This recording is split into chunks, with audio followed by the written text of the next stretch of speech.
Lieutenant general retired فیض حمید کا court martial جاری، باضابطہ طور پر چارج شیٹ کر دیا گیا۔ ISPR کے مطابق فیض حمید کے خلاف چارجز میں سیاسی سرگرمیوں میں ملوث ہونا اور آفیشل سیکرٹ ایکٹ کی خلاف ورزیوں کا الزام ہے۔ الزامات میں ریاست کے تحفظ اور مفاد کو نقصان پہنچانا اور اختیارات اور سرکاری وسائل کا غلط استعمال کرنا بھی شامل۔ فیض حمید کے خلاف چارجز میں افراد کو ناجائز نقصان پہنچانے کا الزام بھی شامل۔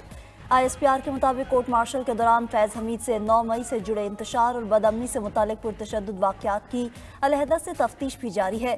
مذموم سیاسی عناصر کی ایما اور ملی بھگت بھی شامل تفتیش۔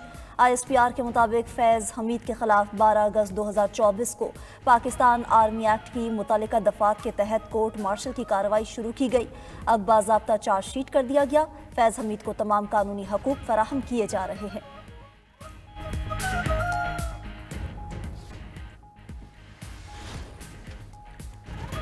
فیض حمید کی فرد جرم ٹھوس شواہد پر مبنی ہے۔ فرد جرم کے مطابق بانی PTI برابر کے شریک ہیں۔ وزیر دفاع خواجہ آصف کہتے ہیں یہ کیس اصل کردار تک پہنچے گا جو بانی PTI ہیں۔ بانی نے پروگرام بنا لیا تھا، فیض حمید DGISI رہیں گے۔ جب کچھ نہ بن پایا تو 9 مئی کو فیض حمید نے اپنی آخری کوشش کی۔ سینیٹر عرفان صدیقی بولے، فیض حمید جب کٹہرے میں آئیں گے تو سب بتائیں گے کہ کس کے کہنے پر سب کیا۔ سینیٹر طلال چودھری نے کہا ثابت ہو گیا 9 مئی کو بغاوت ہوئی، 14 دسمبر کی کال بھی اس سے جڑی ہے۔ رہنما پیپلز پارٹی آغا رفیق اللہ نے کہا یہ مکافات عمل ہے، بانی PTI کے کہنے پر فیض حمید نے جو کیا بھگتنا پڑے گا۔ رہنما MK مصطفیٰ کمال بولے فیض حمید کی چارج شیٹ آئندہ آنے والوں کے لیے عبرت ہوگی۔ فیض حمید پر چارج شیٹ فوج کا اندرونی معاملہ ہے، ہمارا کوئی لینا دینا نہیں۔ چیئرمین PTI بیرسٹر گوہر کا کہنا ہے فوج کے اپنے قواعد اور قوانین ہیں جس کے تحت وہ ٹرائل کرتی ہے۔ مزید بولے جو ہمارے ساتھ زیادتی ہوئی اس سے متعلق اسمبلی میں بات کریں گے۔ بانی PTI نے 5 رکنی مذاکراتی کمیٹی قائم کر دی ہے۔ جمہوری معاشروں میں مذاکرات کے ذریعے معاملات حل ہوتے ہیں۔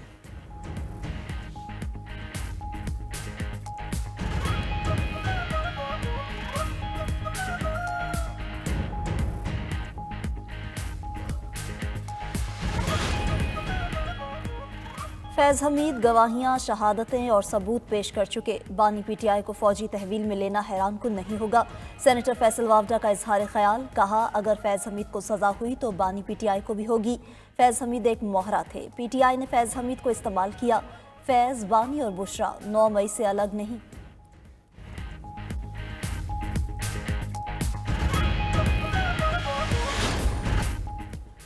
محمد البشیر شام کے عبوری وزیر اعظم مقرر۔ اپوزیشن گروپ حیات تحریر الشام نے محمد البشیر کے نام کی منظوری دے دی۔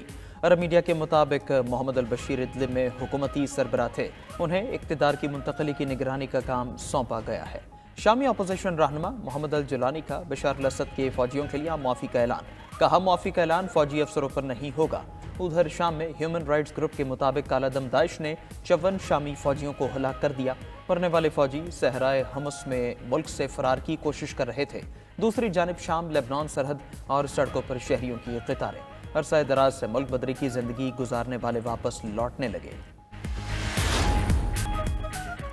اسرائیلی فوج کی غزہ کے پناہ گزین کیمپوں پر وحشیانہ بمباری، 24 گھنٹوں میں مزید 50 فلسطینی شہید، 100 زخمی ہو گئے۔ رفح میں آٹا خریدنے والوں پر حملے میں 10 افراد شہید۔ دیر البلح میں خوراک کی تلاش میں نکلنے والوں پر ڈرون حملے میں 6 افراد شہید ہوئے۔ غزہ میں شہداء کی مجموعی تعداد 44,758 ہو گئی۔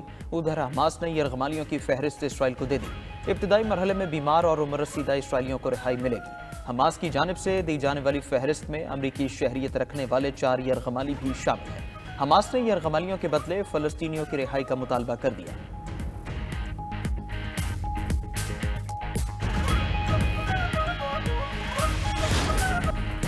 شام کے نگران وزیر اعظم کو انتظامی امور چلانے کے لیے پرانی حکومت کی ضرورت پڑ گئی۔ کابینہ کی تشکیل کے لیے محمد البشیر کی اسد حکومت کے ارکان سے بھی ملاقات، کہا ہمارے پاس آئینی نظام نہیں، عوام کی خدمت پر فوکس کریں گے۔ شام میں اس وقت امن اور استحکام کی ضرورت ہے، 14 سال کی جنگ نے ملک کو تباہ کر دیا۔ نگران وزیر اعظم محمد البشیر مارچ 2025 تک ذمہ داریاں سنبھالیں گے۔ دوسری جانب محمد الجولانی کا تشدد میں ملوث بشار الاسد حکومت کے افسروں کی فہرست جاری کرنے کا فیصلہ، جرائم میں ملوث سابق حکومت کے افسروں کی معلومات دینے والوں کے لیے انعامات کا اعلان۔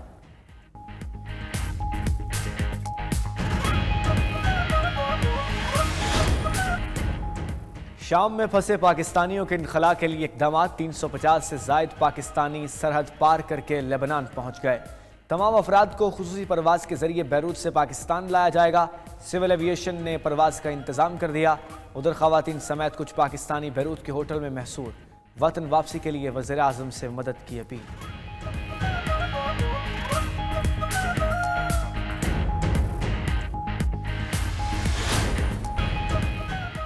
26 نومبر کے واقعے کی جوڈیشل انکوائری کرائیں۔ اپوزیشن لیڈر عمر ایوب کا قومی اسمبلی میں خطاب، بولے علی امین اور بشرا بی بی ڈی چوک نہیں گئیں تو پھر ایکشن کیوں ہوا؟ ہم ملک کو آگے لے جانا چاہتے ہیں۔ بانی پی ٹی آئی نے مذاکراتی کمیٹی بنا دی ہے۔ علیمہ خان کا کہنا ہے کہ بانی پی ٹی آئی نے سپریم کورٹ کے 3 سینئر ججز کا جوڈیشل کمیشن بنا کر 9 مئی اور 26 نومبر واقعات کی تحقیقات کرانے کا کہا ہے۔ سی سی ٹی وی فوٹیجز کے بغیر دونوں سانحات کی تحقیقات ممکن نہیں۔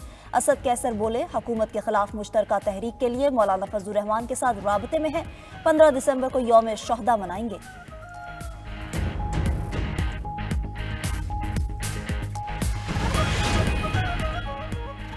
£190 ملین کیس بانی پی ٹی آئی نے نئے نیب قوانین کا سہارا لے لیا۔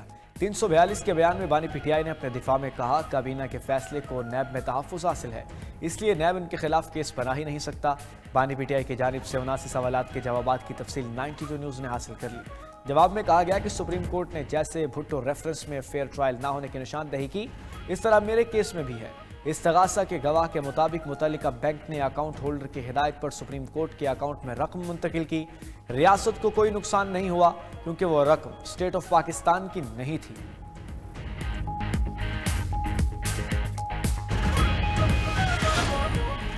وزیر اعلیٰ سندھ مراد علی شاہ کی لاہور میں گورنر پنجاب سردار سلیم حیدر سے ملاقات، بین الصوبائی رابطے بڑھانے پر بھی زور، نون لیگ سے پاور شیئرنگ پر بھی گفتگو۔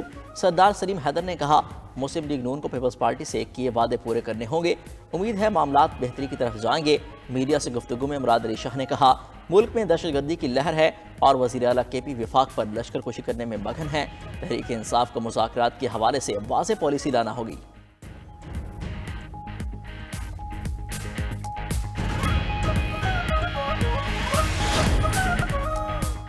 اسلامی بینک کاری عالمی سطح پر 3.7 ہزار ارب ڈالر تک پہنچ گئی۔ مقامی اسلامی مالیاتی صنعت کو بھی ترقی دینا ہوگی۔ گورنر اسٹیٹ بینک جمیل احمد کا عشائیت سے خطاب، کہا اسٹیٹ بینک نے اسلامی بینکاری کی تیز رفتار ترقی کے لیے اعلیٰ اختیاری کمیٹی قائم کر دی ہے۔ حکومتی بانڈز کو اسلامی طرز پر منتقل کرنے میں مشکلات کا سامنا ہے، شریعہ ماہرین کو اس کا حل نکالنا ہوگا۔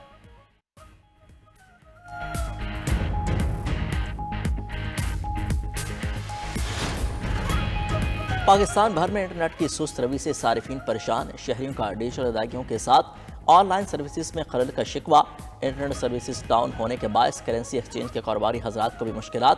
آن لائن ٹریڈنگ کرنے والوں نے حکومت سے انٹرنیٹ کا مسئلہ حل کرنے کی اپیل کر دی۔ کاروباری سرگرمیوں کے ساتھ طلباء کو آن لائن تدریسی عمل میں بھی مشکلات درپیش ہیں۔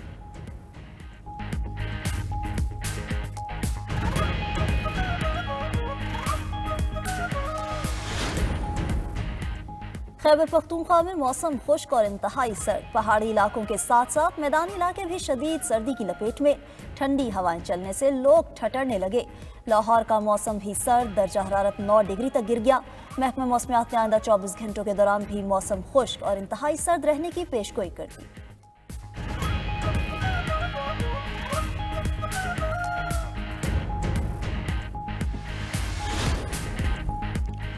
کلائمیٹ ماڈلنگ میں گولڈن بیل پرائز پاکستانی پروفیسر ڈاکٹر خالد زبیر کے نام، اعزاز پانے والے پہلے پاکستانی بن گئے۔ ڈاکٹر زبیر اور ان کی ٹیم کو موسمیاتی تبدیلی سے متعلق پروجیکٹ تیار کرنے پر سپر کمپیوٹنگ کا نوبیل انعام دیا گیا۔ ڈاکٹر خالد کے مطابق ان کا ایمولیٹر سیلاب، سمندری طوفانوں اور ہیٹ ویو کی بروقت اور درست پیشگوئیاں کرتا ہے۔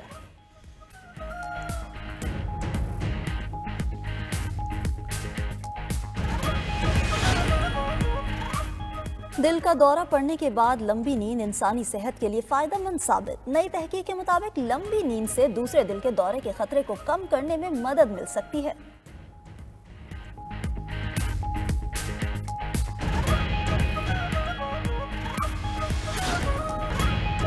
پاکستان کے نوح دستگیر بٹ نے ایشین پاور لفٹنگ میں نیا ریکارڈ قائم کر دیا۔ تاشقند میں جاری ایونٹ میں نوح دستگیر بٹ نے اسکواٹ میں 400 کلو گرام وزن اٹھا کر ایشین ریکارڈ قائم کیا۔